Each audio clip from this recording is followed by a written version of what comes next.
প্রিয় দর্শক, আসসালামু আলাইকুম। সংখ্যানুপাতিক নির্বাচন নিয়ে বা পিআর পদ্ধতির নির্বাচন নিয়ে বর্তমানে বাংলাদেশে ব্যাপকভাবে আলোচিত হচ্ছে।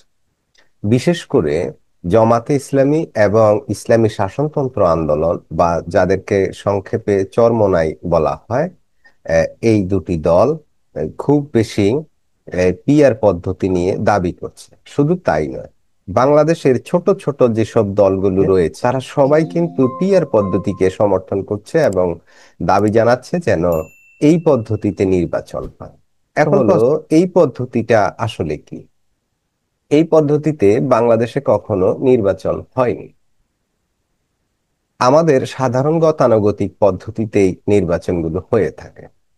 তাহলে এই সংখ্যানুপাতিক নির্বাচন আবার বিএনপি কিন্তু সেটা মানছে না। তো বিএনপি কেন মানছে না, ছোট দলগুলো কেন এটা নিয়ে দাবি জানাচ্ছে, এই নিয়ে আজকে আলোচনা করব। আলোচনাটা খুব দীর্ঘায়িত হবে না, আশা করি ধৈর্য সহকারে শুনবেন যদি এ বিষয়ে আপনার জানার আগ্রহ থাকে। প্রিয় দর্শক, বাংলাদেশের নির্বাচনগুলোতে, জাতীয় নির্বাচনে অতীতে আমরা দেখেছি কোন দলই 38%-এর বেশি ভোট সাধারণত পায় না। 34, 37, 38 এরকমও হয়। বিএনপি এবং আওয়ামী লীগই ঘুরে ফিরে এই এই ধরনের একটা পার্সেন্টেজ পায়, অর্থাৎ 34, 35, 36, 37 এমন হয়। কখনো আওয়ামী লীগ একটু বেশি পায় 2-3%, কখনো বিএনপি 2-3% বেশি পায়, এরকমই হয়।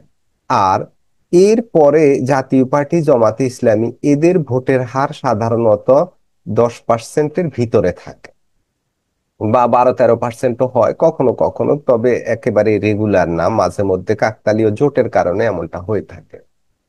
তো এই সংখ্যানুপাতিক পদ্ধতিতে নির্বাচন হলে ছোট দলগুলোর জন্য অনেক সুবিধা রয়েছে। সে সুবিধা হচ্ছে, ধরুন সংসদে আসন হলো 300 আসন। এই 300 আসনের মধ্যে যদি নির্বাচন হয় এবং জামাতে ইসলাম ধরুন 10% ভোট পেল, তাহলে তারা খুব কমপক্ষে 30টা আসন পেয়ে যাবে। অর্থাৎ 10% ভোট পাইলে তারা পাবে 30টা সিট। আবার চরমোনাই বা ইসলামী শাসনতন্ত্র আন্দোলন, তারা ধরুন 5% ভোট পেল, তারা পেয়ে যাবে 15টা সিট 300-র মধ্যে। আর বিএনপি, ধরুন বিএনপি যদি 45% ভোট পায়, তাহলে তাদের আসন সংখ্যা কত হবে? আসন সংখ্যা হবে 135টা। 45%-এর 3 গুণ, মানে 300 আসনে প্রশ্ন হলো, আমি পুরো হিসাব দিচ্ছি না কারণ অন্য দলও আছে, কেউ যদি 1% ভোটও পায় তখন তারা পাবে 3টা সিট। এখন কথা হচ্ছে, নির্বাচনটা কিভাবে হবে? নির্বাচনটা হবে দলীয় যেই মার্কা আছে, যেমন ধানের শীষ, হাত পাখা, দাড়িপাল্লা, এই ধরনের যেই দলের যেই মার্কা, সেই মার্কা নিয়ে তারা ভোট করবে। এইখানে প্রার্থী থাকবে না, প্রার্থী হবে দল। দল হয়তো, দল কি করবে, দল 300 আসনের জন্য 300 জন প্রার্থীর একটা লিস্ট নির্বাচন কমিশনকে দিয়ে দেবে। এরপর ওই প্রার্থীরা দলের পক্ষে তার নিজ নিজ আসনে তারা কাজ করবে। তিনি কিন্তু প্রার্থী নন, পোস্টারে তার কোনো ছবি থাকবে না, শুধু প্রার্থী হলো দল। হয়তো দলের পক্ষে একজনকে প্রতিনিধি করা হলো, উনি ওই নির্বাচনটা পরিচালনা করবেন, সাথে হয়তো আরো 10 জন 5 জন মানুষকে উনি, দলের লোককে সাথে নিয়ে তিনি নির্বাচনটা পরিচালনা করে যাবেন দলের ভোট বাড়ানোর জন্য।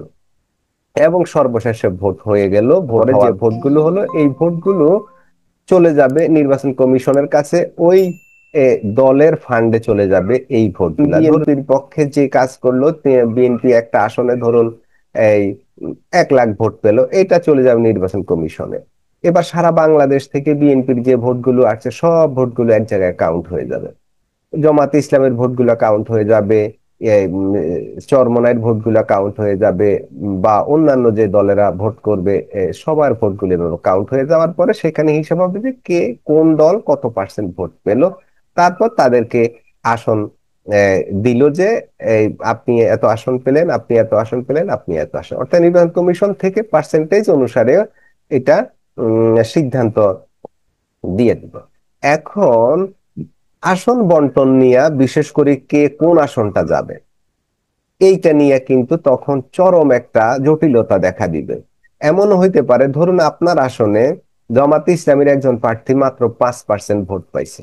এখন জামাতে ইসলামী ওরা যে 30টা সিট পাইলো, 10% ভোটের অপোজিট, ধরুন তারা 10% ভোট পাইছে এবং তারা 30টা সিট পাইছে। এখন দেখা গেল যে তাদের গুরুত্বপূর্ণ নেতা আছে আপনার আসনে, অথচ সেখানে ওই ব্যক্তি পাইছে মাত্র 5% ভোট, তাকে আপনার আসনে এমপি জামাতে ইসলাম করে দিল। তাদেরকে যে 30টা দিল, তারা তো সেটা কোথায় কোথায় দিবে, নির্বাচন কমিশন ওটা সিলেক্ট করে দিবে। এরকম ঘটতে পারে। এখন বিষয় হলো, এটাও বড় সমস্যা নয়, সবচেয়ে বড় সমস্যা হয়ে যাবে সরকার গঠন নিয়ে। এককভাবে কেউ কখনো সরকার গঠন করতে পারবে না বাংলাদেশে। কারণ ওই যে বললাম, যদি বিএনপি 45% ভোট পায়, এত ভোট তো পায় না, 35, 38 এরকম হতে পারে, কিন্তু 45% ভোট এই যাবৎকালে বাংলাদেশে কোনো দল পেয়েছে এমন রেকর্ড নাই। তাহলে তাহলে 45% ভোট পেলে তারা সিট পাইতেছে কত? সিট পাইতেছে 135টা, কিন্তু সরকার গঠন করার জন্য লাগবে 151টা সিট। এখন এককভাবে তখন কি করতে হবে? কোয়ালিশন করতে হবে, অন্যান্য দলকে টানতে হবে, ওরা সমর্থন দিলে আপনি সরকার গঠন করতে পারবেন। এইটা নিয়ে অনেক জটিলতা কিন্তু দেখা দিবে, যেটা সংখ্যানুপাতিক ভোট খুব কম দেশেই হয়, উম, একেবারেই রেয়ার।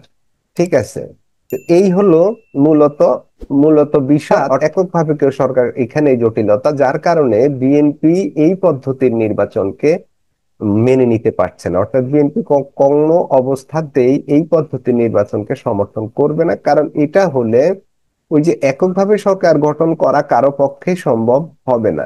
হ্যাঁ, এটার একটা ভালো দিক তো অবশ্যই আছে, কারণ কেউ এককভাবে ক্ষমতাশালী হয়ে উঠবে না, এটার একটা ভালো দিক কিন্তু রয়ে গেছে।